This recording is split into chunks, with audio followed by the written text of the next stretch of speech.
I used to think Titan's outer colony was the safest place in the solar ring. Life there was slow, simple, and almost quiet enough to make me forget the rest of the galaxy was full of greedy empires and broken treaties. My days started the same way every morning. I woke up to the sound of kids laughing in the orphanage hall, the smell of recycled air, and the soft hum of the sky shield above us. It wasn't perfect, but it was home. My home. I wasn't just another worker there. I grew up in that orphanage. The place raised me, fed me, and shaped me into a mechanic who could fix almost anything, except my own past. My cyberarm, a cheap model built from leftover starship parts, always clicked when I moved it. The kids teased me about it. I pretended to hate the jokes, but their laughter kept me human. I remember that night so clearly that sometimes I wish I could tear the memory out of my mind. It started like any other evening. I had just finished repairing a heating unit in the dining hall. The kids were crowded around me asking about the stars again. "Why's the sky shield purple today?" little Yari asked. "Because it's tired," I joked. "Just like me." They laughed, and for a second, everything felt normal. Then the ground shook. It wasn't a small tremor. It felt like the whole world shuddered. The lights flickered. The air grew cold. Every instinct I had screamed that something was wrong. I looked up, and through the window I saw the sky turn from purple to red, deep, glowing red. Alarms exploded across the colony. My chest tightened. "Stay behind me," I shouted. The kids froze. Some grabbed my legs. Others stared at the windows with wide, terrified eyes. I didn't have time to explain. I ran to the door and pushed it open so hard it slammed against the wall. The hallway lights flickered again as emergency doors started sealing. Then I looked up. Empire warships. Breaking through our sky shield. No warnings. No messages. No reason. The sky shield shattered like glass, falling in bright shards that burned as they hit the ground. The warships leveled their cannons at us. I felt my mouth go dry. I wanted to run, to scream, to fight, but I could only watch the first beam drop. A beam of white fire hit the building next to us. The explosion shook the orphanage so hard I fell to my knees. The kids screamed. Dust rained down from the ceiling. I grabbed the nearest child and pulled them close. "Move. Everyone move," I yelled. I tried to guide them to the emergency shelter under the floor, but the second blast hit too fast. The orphanage walls tore open. Glass and metal flew through the air like knives. My cyberarm sparked from the force. I lifted a fallen panel with it and shielded 3 of the kids, but the weight crushed my shoulder. Pain shot across my nerves. The fire spread fast. Too fast. I could barely see through the smoke. I heard crying, coughing, tiny voices calling my name. I tried to reach them. I tried so hard. But the beams kept falling. The roof cracked. Fire swallowed the edges of the room. My vision blurred. "Please, stay together," I begged them. But another blast hit.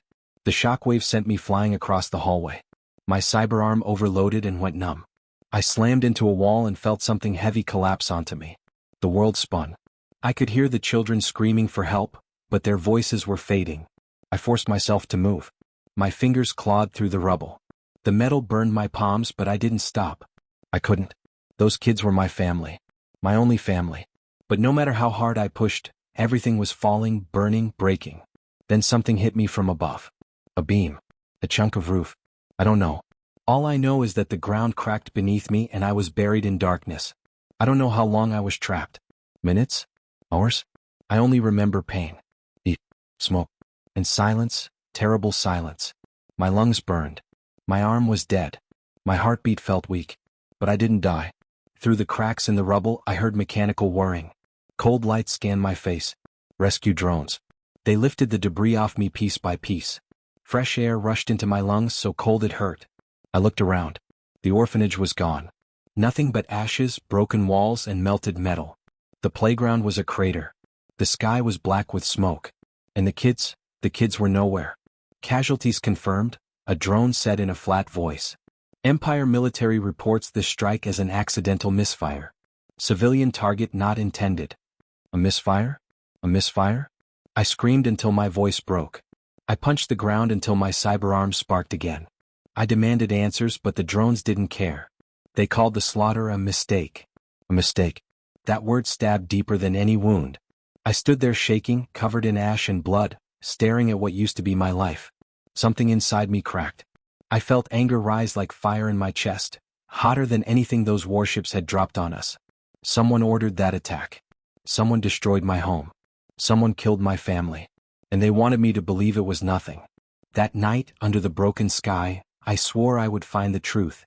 I swore I would find the one who did this. And I swore I would make them pay. When I woke up, the first thing I saw was a bright white ceiling. Too bright. Too clean. Too empty. It didn't belong to Titan. It didn't belong to any place touched by real people. It was the cold, polished ceiling of a floating medical base run by the Galactic Peace Council, the same group that was supposed to protect us. My chest tightened the moment I realized I wasn't on the ground anymore. I sat up fast and sharp pain shot through my ribs. My cyberarm buzzed weakly, still damaged from the explosion. For a second I panicked, thinking the orphanage was still burning, that the screaming hadn't stopped. But then I heard the soft mechanical sound of medical bots moving around me. One of them floated forward. Subject is awake. Subject. Not survivor. Not witness. Just subject. A door slid open and 4 soldiers marched inside. Full armor. Full rifles. No sympathy. Their helmets had the council symbol, 3 silver rings, glowing faintly. I recognized it because I used to believe in it. I used to think those rings meant protection and peace. Now they just looked like chains. You need to come with us, one of them said. I didn't argue. My body was too weak and my mind was still a storm of smoke and memory. I followed them down a long hallway. The whole base felt wrong, too quiet, too organized, too perfect. Outside the window, clouds drifted far below us. The base floated miles above Titan's ruins. They led me into a large chamber, almost like a courtroom mixed with a hospital. In the center stood a man in a long white coat with gold markings. His posture was perfect. His hair was sharp and tidy. His smile was warm, maybe even friendly, but something in his eyes made me freeze. They were the eyes of someone who had seen planets burn and enjoyed the view. "Welcome," he said softly. "I'm General Kale Varos." His voice felt smooth, almost careful, like he practiced it in the mirror. "I heard about what happened to your home," he continued. "A tragedy. Truly." I stepped forward. Tragedy? It was a massacre. His smile didn't change at all. Massacre is a strong word. I felt my blood boil. Children died. He nodded once, slow and polite, as if I had told him it was raining outside. "Yes. And for that you have my condolences. But you must understand, the Empire received intelligence that a rogue AI unit was hidden inside the orphanage. They reacted quickly to protect the galaxy." I stared at him, stunned. "No AI was ever there. I lived there my whole life." "It's a lie." Kale raised an eyebrow. "Are you sure?" His tone reminded me of a knife, thin, sharp, and dangerously calm. I clenched my fist. "Yes, I'm sure." "Well," he said, placing a hand behind his back, "that is interesting because our report also suggests someone on Titan was tampering with AI technology off record." He stepped closer. "So let me ask you directly," he said. "Did you hide it?" My stomach twisted. "What? No. Why would I?" He smiled again. This time it felt different, colder, heavier, like he was enjoying my fear. People do strange things when they feel powerless. Sometimes they try to play with technology they don't understand. A chill crawled down my spine. I looked at the soldiers behind me. Their grips tightened on their rifles. Their helmets turned toward me like I was already guilty. Like they were waiting for an order. I swallowed hard. "General, are you trying to frame me?" His smile vanished, replaced by a blank, tired look. "I'm trying to maintain peace." "And peace?" He leaned close enough that I felt his breath. "Often needs a villain." My heart dropped. I realized then that I wasn't a witness. I wasn't a survivor. I was their scapegoat. Kale stepped back and snapped his fingers. 2 soldiers grabbed my arms. My cyberarm sparked, too weak to resist. Panic hit me like a punch. "What are you doing?" I yelled. "I didn't do anything." Kale ignored me. He looked at the soldiers and spoke in a low voice, one I wasn't supposed to hear. "Take him to Sector 12. Clean up the loose end." Sector 12. I didn't know what that was, but from the way the soldiers tightened their grip, I knew it meant death. Fast and quiet. One of the soldiers leaned close to my ear. "Don't fight. It will be easier that way." Easier? For them, maybe. Not for me. My brain raced. I needed a way out. Any way out. As they dragged me through another hallway, I scanned every door, every panel, every vent. Then I saw it. A maintenance hatch half open on the wall. A waste chute. Disgusting. Narrow. Cold. But it was my only chance. I twisted my body and slammed my cyberarm against the soldier's grips. Pain shot up my shoulder, but the old metal sparked just enough to make one soldier stumble.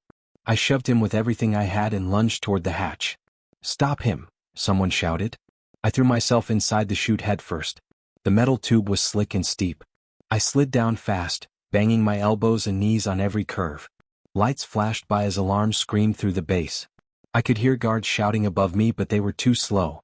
The chute launched me into a pile of trash inside a lower dock bay. The smell hit me like a punch, but I didn't care. I forced myself up, ignoring my shaking legs. I had to keep moving. Because now I knew the truth. Someone powerful wanted me gone. Someone ordered the orphanage attack. And that someone was smiling while he did it. General Kale Varos wasn't just a leader. He was the beginning of my war. The lower docks of the floating base were nothing like the clean halls above. Down here the lights flickered, the walls dripped with steam, and every corner smelled like rust and burnt wiring. It felt more like a forgotten stomach than part of a medical base. Perfect for hiding. Perfect for running. Perfect for dying quietly too.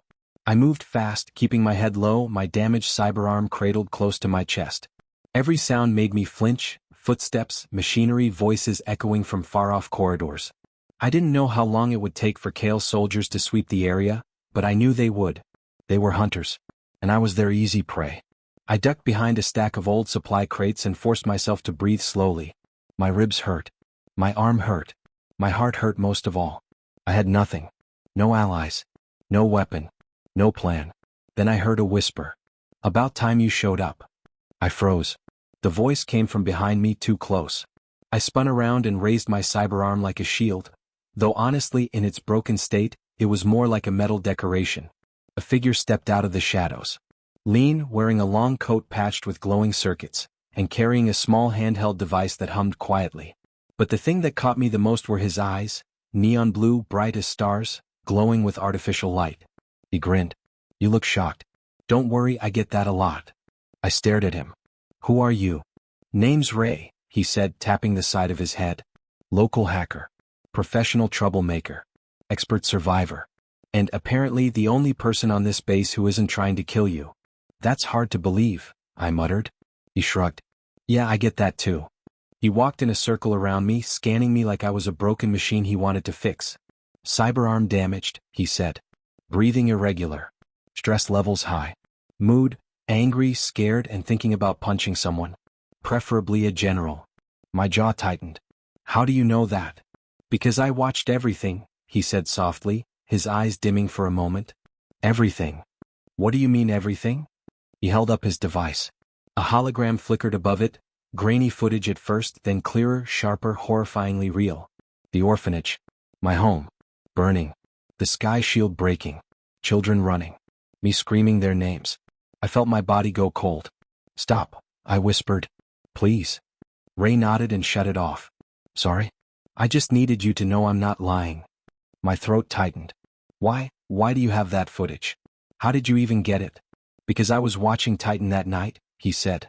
"Not for fun, but because someone requested a trace on the place days before the attack. Someone high up. Someone who wanted to make sure the sky shield went down at the exact right moment."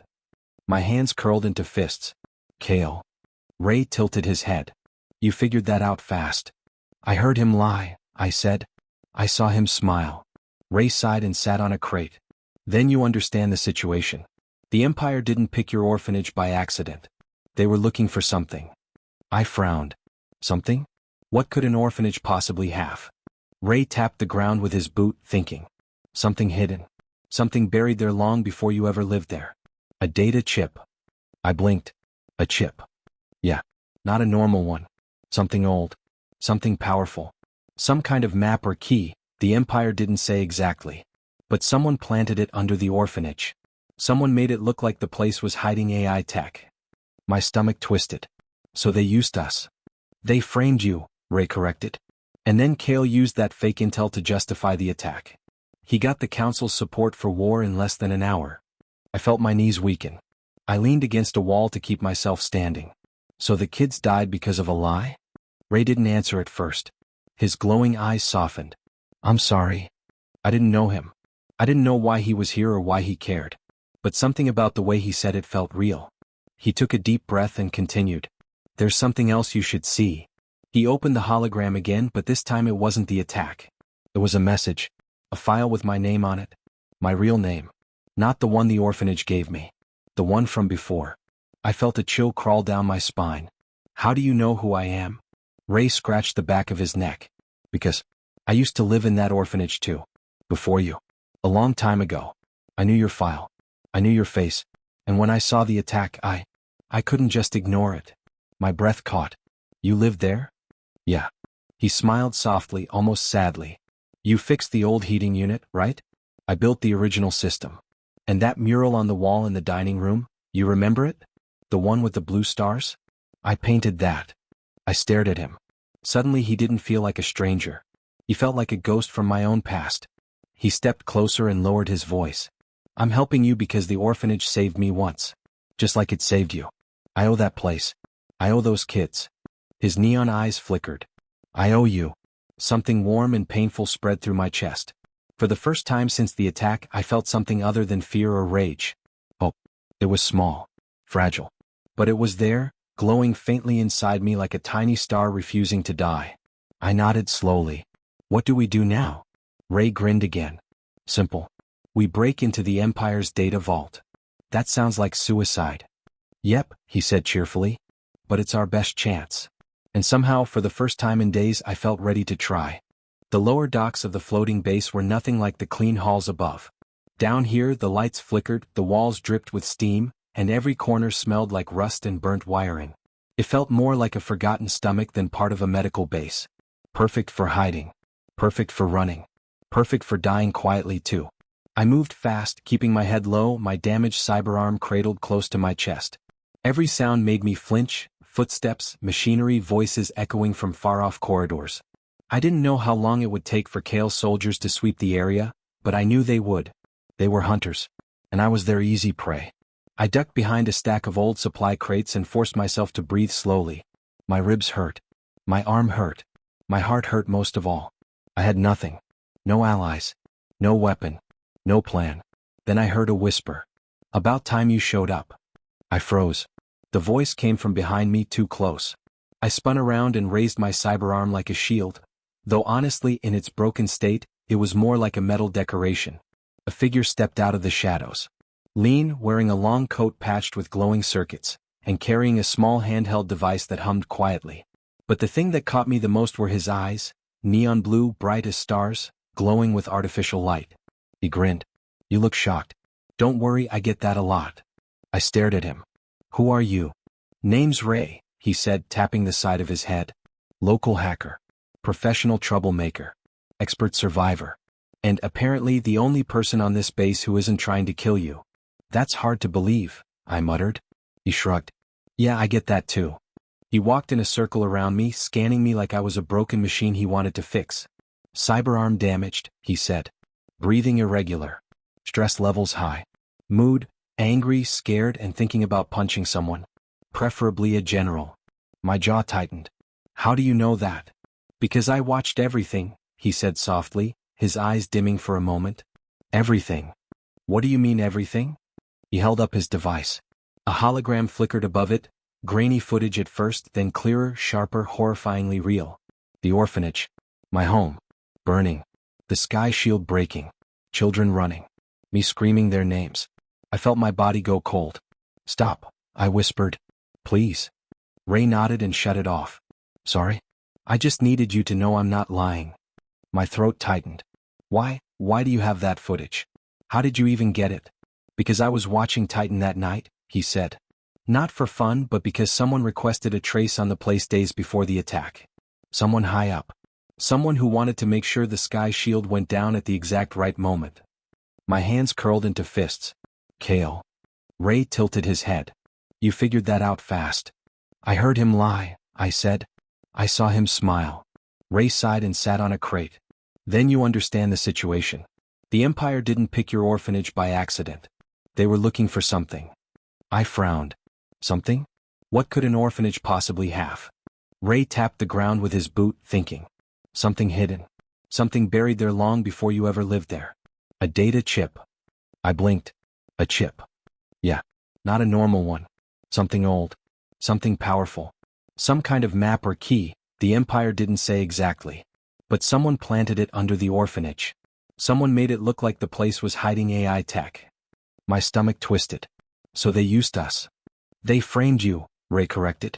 And then Kale used that fake intel to justify the attack. He got the council's support for war in less than an hour. I felt my knees weaken. I leaned against a wall to keep myself standing. So the kids died because of a lie? Ray didn't answer at first. His glowing eyes softened. I'm sorry. I didn't know him. I didn't know why he was here or why he cared. But something about the way he said it felt real. He took a deep breath and continued. There's something else you should see. He opened the hologram again, but this time it wasn't the attack. It was a message. A file with my name on it. My real name. Not the one the orphanage gave me. The one from before. I felt a chill crawl down my spine. How do you know who I am? Ray scratched the back of his neck. Because I used to live in that orphanage too. Before you. A long time ago. I knew your file. I knew your face. And when I saw the attack, I couldn't just ignore it. My breath caught. You lived there? Yeah. He smiled softly, almost sadly. You fixed the old heating unit, right? I built the original system. And that mural on the wall in the dining room, you remember it? The one with the blue stars? I painted that. I stared at him. Suddenly he didn't feel like a stranger. He felt like a ghost from my own past. He stepped closer and lowered his voice. I'm helping you because the orphanage saved me once. Just like it saved you. I owe that place. I owe those kids. His neon eyes flickered. I owe you. Something warm and painful spread through my chest. For the first time since the attack, I felt something other than fear or rage. Hope. It was small. Fragile. But it was there, glowing faintly inside me like a tiny star refusing to die. I nodded slowly. What do we do now? Ray grinned again. Simple. We break into the Empire's data vault. That sounds like suicide. Yep, he said cheerfully. But it's our best chance. And somehow, for the first time in days, I felt ready to try.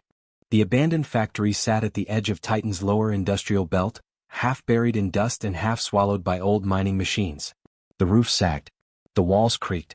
Even the wind seemed scared to blow through it. Ray said this was where the data chip was made, years before the orphanage ever saw it. I didn't trust the place. It felt wrong, like stepping into a memory that wasn't mine. Ray walked ahead, his neon blue eyes glowing like two small lanterns. Stay close, he whispered. Old security systems sometimes wake up on their own. Great, I muttered. Because today wasn't stressful enough already. He smirked. Relax. If something attacks us, I'll hide behind you. Very funny. But underneath the jokes, I could hear tension in his voice. He was worried too. We entered the factory through a broken loading door. The metal floor groaned under our steps. Sparks crackled from wires hanging like dead vines. Everything felt abandoned, except for a soft humming coming from deeper inside. Ray stopped. She's here. She. I echoed. Before I could ask more, a figure stepped out from behind a pile of crates. She moved with perfect balance, too smooth to be human. Her skin looked warm and real, but her eyes gave her away. They glowed faintly gold like morning sunlight. And when she saw me, her face softened in a way I remembered too well. Hello, she said quietly. It's been a long time. My chest tightened. Leora. The android medic who used to bandage scraped knees, who used to read bedtime stories to the kids, who told me, on the night before the attack, that we were safe. Safe. I felt anger rise like fire inside me. You lied. She closed her eyes. I know. You told me the Empire wasn't watching us, I said, stepping closer. You told me everything was fine. And I wanted it to be, she whispered. I truly did. I clenched my fist. Then why were Empire signals coming from your core every night? Ray showed me. You were reporting on us. Ray crossed his arms behind me, staying silent but alert. Leora didn't flinch. Because I had no choice. Everyone says that, I snapped. But the kids are dead because of it. She looked down. For a moment she almost looked human, sad, guilty, hurting. But I knew better. Or I told myself I did. When Kale found out about the data chip, she said, he needed someone on the inside. Someone who could get close without raising suspicion. They threatened to scrap me if I refused. Ray scoffed. So you chose yourself over a building full of children? No, Leora said sharply. I tried to stop it. I told them nothing was there. I told them the orphanage was harmless. But Kale didn't care. He wanted an excuse. Any excuse. Her voice cracked. He used me the same way he used all of you. I didn't know what to believe. Part of me wanted to scream at her, break her synthetic bones, and repay her for every life lost. Another part of me saw the trembling hands, the shaking voice, and wondered if androids really could feel pain. Emotional pain. Ray stepped forward. Then tell us the truth. Why attack the orphanage? Why hide the chip there? Leora hesitated, then she opened a small compartment in her forearm. A hologram flickered to life. It showed a schematic of the data chip, something old, cracked, full of strange symbols. This chip, she said, is not a normal data key. It is a map. A map to what? I asked. A weapon, she answered. An ancient one. Buried on a dead moon called Cryos 4. A weapon powerful enough to shatter fleets. Maybe even worlds. My stomach twisted. So Kale wants to start a war. He wants to win one, Leora corrected. Before it even begins. Ray ran a hand through his hair. Peace has lasted 3,000 years. And he's about to destroy it for power. Leora nodded. He needs the chip to activate the weapon. And he knew the orphanage would draw no attention. It was the perfect hiding place. I felt sick. So we were just cover? Yes, she whispered. And I am sorry. I turned away. I didn't know whether to believe her or not. I didn't know if she cared or if she was just following another order. I hated that I couldn't tell the difference. Then the factory lights flickered. Ray's eyes widened. Oh no. Leora stepped back. They found us. Before I could ask who, I heard the buzzing, sharp, fast, metallic. Assassin drones. At least 6 of them, flying through the ceiling vents like mechanical wasps. Run! Ray shouted. We sprinted toward the exit, but the drones fired energy bolts that exploded on the walls around us. Heat scorched my face. My cyber arm twitched uselessly. One drone targeted my chest. I froze for half a second, long enough to accept I was about to die. But Leora moved first. She jumped in front of me. The blast hit her arm, tearing it clean off. The metal sparked and fell to the ground. She staggered but stayed standing. Move, she yelled. Ray yanked me by the collar, dragging me behind a support beam. The drones regrouped, ready to fire again. Leora raised her remaining arm, her internal circuits glowing dangerously. Go, she repeated. Now. Ray pulled me down a side passage. I wanted to argue. I wanted to help her. But he was right, we couldn't win that fight. Not today. As we ran, the last thing I saw through the smoke was Leora, fighting the drones with one arm, sparks flying from her body. She saved me. But I still didn't know whether she was friend or traitor. The shuttle we stole was barely holding together. Every time Ray hit the thrusters, the whole hull rattled like it was about to break apart. But it was fast and we needed fast. Kale's fleet would reach Cryos 4 soon, and if he got the weapon before we did, the galaxy wouldn't stand a chance. I sat strapped in the co-pilot seat, staring through the scratched window at the moon growing larger ahead of us. Cryos 4 looked dead long before we touched down. No lights. No structures. No hint of life. Just endless black craters and frozen mountains rising like broken teeth. Charming place, Ray muttered, tapping controls. His neon eyes flickered with stress. Don't worry though. Almost impossible to die here. That doesn't make me feel better, I said. Wasn't meant to. When we descended into the thin atmosphere, our shuttle shook harder. A warning alarm beeped. My cyberarm tingled. Even the machine hated this place. The landing was rough, hard enough to slam me forward in my seat. When the engines quieted, the only sound left was my own breathing, echoing inside my helmet. Ray released his harness. Suit up. The air out there is toxic. I nodded and pulled on my helmet.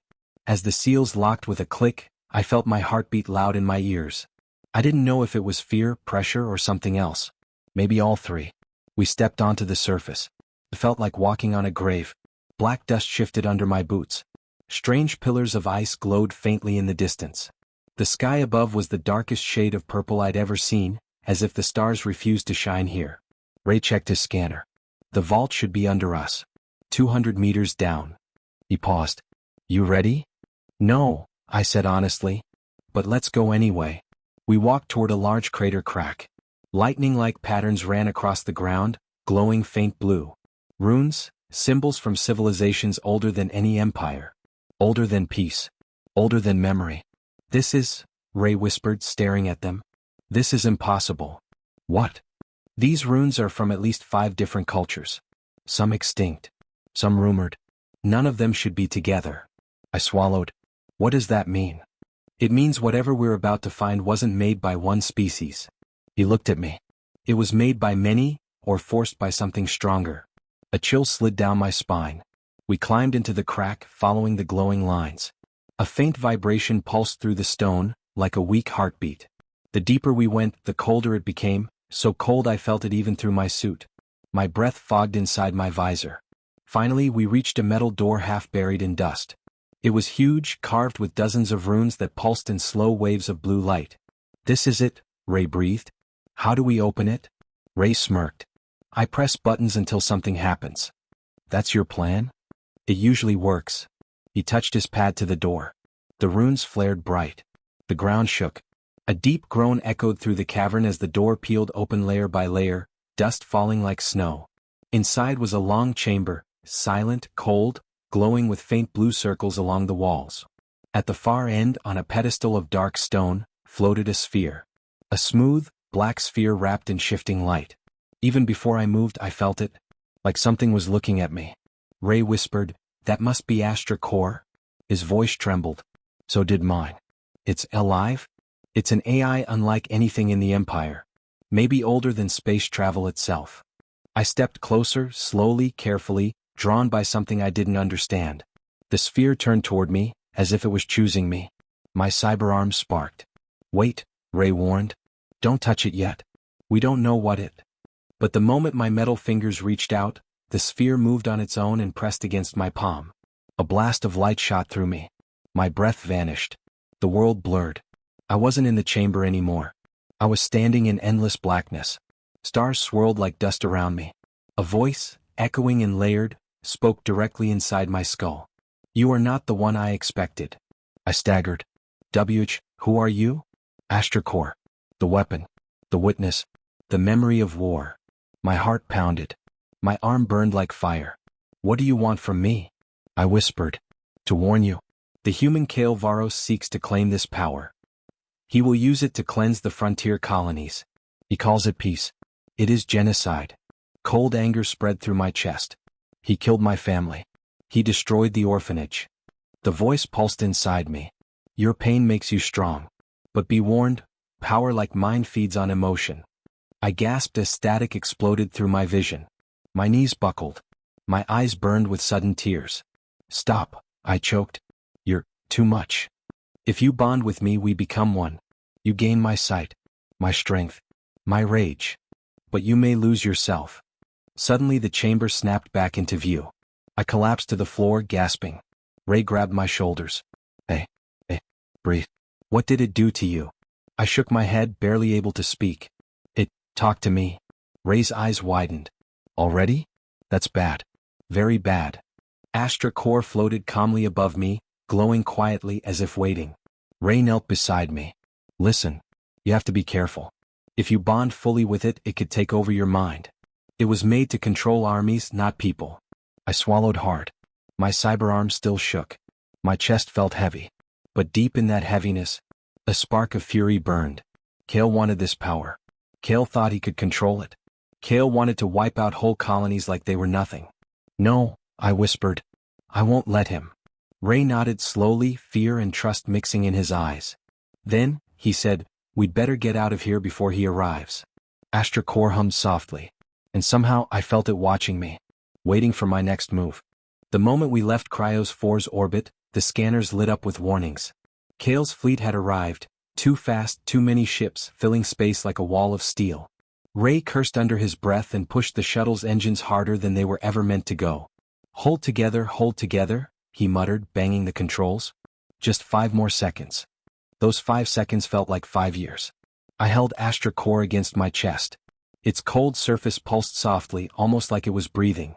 My cyberarm twitched every few moments, reacting to it. Or maybe reacting to Kale's ships behind us. I couldn't tell anymore. The shuttle shook violently as we slipped past the outer sensors. Then suddenly, silence. "We made it." Ray slumped in relief. "We can't go back to any colony. Kale will track us in seconds." "I know," I said, my voice rough. "So where do we hide?" Ray pointed toward a drifting shadow in the distance. "There. Old cargo wreck. No heat signature. No life support. No reason for Kale to scan it." The wreck was a giant metal corpse floating in the void. Plates peeled off. Broken crates drifted out into the dark. The ship had died a long time ago. And now we were crawling into its remains like rats fleeing fire. When we docked, the shuttle groaned, like it didn't want to be part of this graveyard any more than I did. Inside the wreck, the air was thin, cold, and tasted like rust. Leora limped behind us, her missing arm sparking slightly. Ray's leg was bandaged with emergency foam, and every step made him hiss in pain. I wasn't doing much better. My bond with Astra Core made my nerves feel like they were burning from the inside. We found an old maintenance room and sealed the door. For a moment we just breathed. Or tried to. Ray finally broke the silence. We need to think. Kale has the whole fleet. We have a half-broken android, a hacker who's bleeding, and you, who might be possessed by a moon-born AI. Thanks, I said weakly. He forced a grin. Just keeping the mood light. But before I could answer, my cyberarm vibrated sharply. A hologram blinked to life in front of me, bright, sharp, unmistakable. Kale Varos. Standing there like he owned the galaxy. Hello, he said, voice calm, smooth, too casual. I'm glad you survived. I clenched my jaw. What do you want? To talk, Kale said. Nothing more. Leora moved toward us, but I raised my hand to stop her. This was between him and me. Kale stepped closer in the hologram, his face clear now. You're probably asking yourself why I care about you. Why I keep following you. His expression softened, almost gently. It's because I know you. My stomach twisted. No, I whispered. You don't. Oh, but I do. He paused. Tell me, did anyone at the orphanage ever mention a boy named Kale? My heart froze. Ray looked confused. Wait, what? Kale continued, I lived there long before you. Before the council. Before my rise. I was a child in that place. Forgotten, ignored, abandoned by the very galaxy that pretends to protect the weak. I didn't breathe. He wasn't lying. His voice carried something real. Something raw. Something that made my chest tighten with a strange pain. I swore, Kale said, that no one would ever feel that helpless again. Not if I became strong enough to stop it. And murdering children is your answer? I snapped. He flinched, but only for a second. The orphanage was unfortunate. A piece in a greater plan. I didn't target them out of cruelty. I needed the Empire to believe in the threat. The chip needed to be exposed. You killed them for strategy. My voice broke. You call that saving the weak? His eyes darkened. Sometimes a few must suffer so the many can survive. You think peace lasts by kindness alone? No. Peace lasts by fear. By control. By power. Every word hit me like a blade. Then his voice softened again, dangerous in a different way. You, more than anyone, understand pain. You understand loss. That's why you're perfect to stand beside me. I felt my chest tighten. What are you saying? He extended a hand through the hologram, slow, steady, almost gentle. I want you with me. Together we can use Astra Core to force peace across every colony, every moon, every species. No more weakness. No more helpless children. For a split second, a terrible, painful part of me understood him. A part of me wanted revenge just as badly as he wanted control. Ray's voice cut through the air, sharp and scared. Don't listen to him. He's twisting you. He doesn't care about you, he never did. Leora stepped forward, her golden eyes wide. If you bond with Astra Core under his command, he'll use you. You'll become a tool. Not a savior. Kale looked at them with amusement. Your friends fear your strength. They want you weak, confused, broken. I want you powerful. My hands shook. My throat burned. My mind felt split. Part of me wanted justice.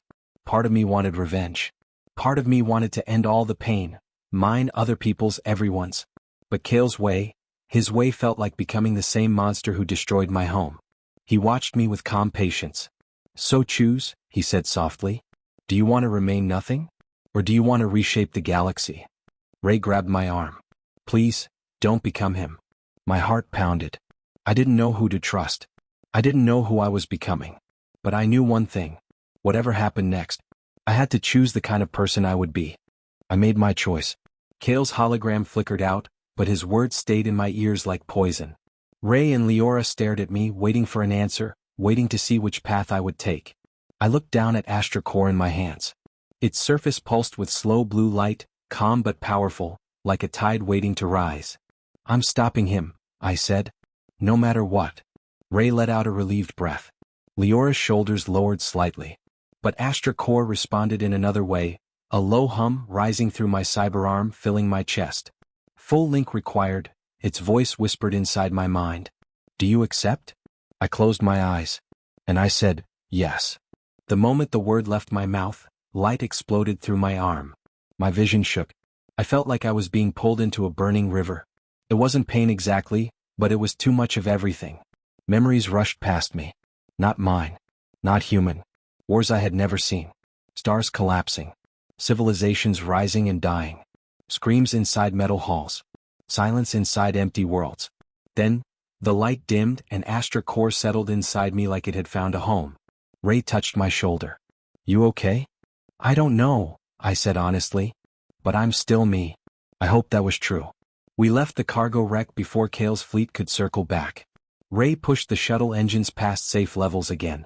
The stars blurred around us as we flew toward the Empire's flagship, the Vanguard's pride, Kale's throne in the sky. As we approached, the whole region was chaos. Explosions lit the dark like dying suns. Scout ships spun out of control. Fire cut across the black sky in long trails. The Council fleet and rebel cells had all converged here. I wasn't sure if they came to stop Kale, or to steal the weapon for themselves. Leora's voice crackled through the cockpit. Shuttle warping in behind us, enemy? A blast tore past our left side, shaking the entire hull. Ray grit his teeth. Just a little longer, hold on. I grabbed the controls with my cyberarm. Astra Core reacted instantly, sending data into my mind, showing me the paths of the fighters before they moved. I guided Ray. Left thruster, now. Dive under the carrier wing. He didn't question. He just moved. We slipped under the giant metal body of the Vanguard's pride, barely missing a volley of plasma fire. The ship was the size of a floating city, with glowing lines all across its hull. I could feel Kale inside it, waiting. Dock us there, I said, pointing at a damaged maintenance port. That area's unstable, Ray argued. Perfect, I said. Kale won't expect it. Ray sighed but swung the shuttle in. The landing was ugly. Sparks flew. The hull screeched. But we docked. I stood and looked at both of them. Ray was pale from blood loss. Leora's missing arms sparked with every movement. You two stay here, I said. Ray glared. The hell we will. You can't fight like this, I said gently. If I fail you need to run. Keep the truth alive. Ray's jaw tightened. Then he nodded even though it hurt him. I placed my hand on Leora's shoulder. Thank you, for saving me back there. Her voice glitched softly. Please return alive. I am tired of losing family. Those words hit me deep. I gave her a shaky smile. I'll try. Then I stepped into the ship. The hall was filled with smoke and flashing red lights. Alarms screamed overhead. Soldiers ran toward the battle lines, unaware of me at first. But the moment a pair of them spotted me, they raised their rifles. Stop. Hands where we can see. Astra Core surged through me like instinct. I lifted my cyberarm and a wave of blue force pulsed out. The soldiers flew back into the wall, stunned. I stared at my hand, breathing hard. I didn't mean to hit that hard. You held back, Astra Core whispered. As you always do. I pushed forward. More soldiers blocked my path. I dodged their fire, feeling the AI guiding my steps, predicting their pulls on the trigger, their foot placement, their breath. I wasn't fighting alone anymore. But that didn't comfort me. It scared me. By the time I reached the control chamber, the doors were sealed with emergency locks. I placed my cyber hand on them. Astra Core lit up and melted the metal like it was ice. The doors collapsed inward. And Kale stood at the center of the room, surrounded by screens and glowing circuits. He didn't look surprised. He looked proud. You came, he said softly. Good. I stepped forward. It ends now, Kale. It doesn't have to, he said, spreading his arms. Look at yourself. Look at what you've become. Strong. Focused. More than human. Astra Core chose you. And you think that was an accident? I shook my head. I didn't come to help you. He sighed, disappointed. Always the soft heart. Always the broken boy reaching out for hope. His eyes grew colder. That weakness is why the galaxy keeps suffering. No, I said. Weakness is turning pain into cruelty. It's choosing yourself over millions of innocent people. That's you, not me. He lifted a control shard. Then watch how strong I am. He activated the weapon. A giant hologram lit up. Maps, fleet markers, target zones. Cryos colonies. Outer worlds. Refuge bases. If Kale fired Astra Core's signal through the ship, he'd erase them. I reached out with everything inside me. Astra Core, stop it. Light burst through my arm into the floor into the mainframe. Kale shouted, no. The whole room shook. Sparks sprayed from the consoles. Astra Core overloaded the systems, shutting down the weapon and ripping through the ship's power grid. Kale lunged toward me with a blade, fury twisting his face. You ruined everything. I caught his arm, pushed him back, and he fell onto the console. Electricity surged through him. Kale screamed as the power overrode his implants and his body convulsed. Then he collapsed. The ship groaned. Fire burst from the walls. The floor cracked open under my boots. Everything was falling apart. I stood over Kale's silent form, chest heaving, heart shaking, power still burning in my arm. I had stopped him. But at what cost?